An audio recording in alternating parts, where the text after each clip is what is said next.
Seni bir kere görsem belki rahatlar içim.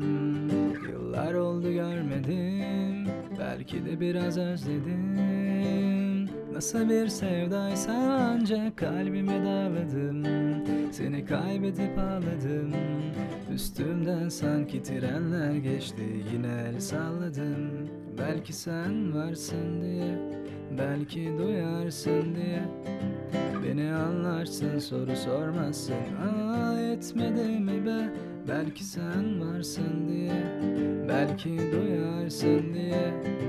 Beni anlarsın, soru sormazsın. Etmedi mi be?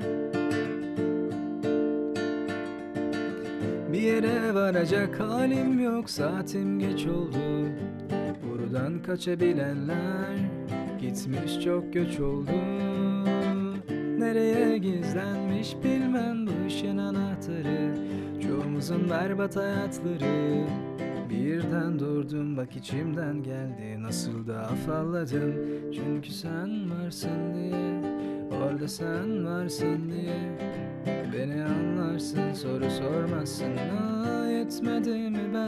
Belki sen varsın diye, belki duyarsın diye.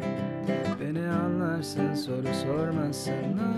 Etmedi mi be?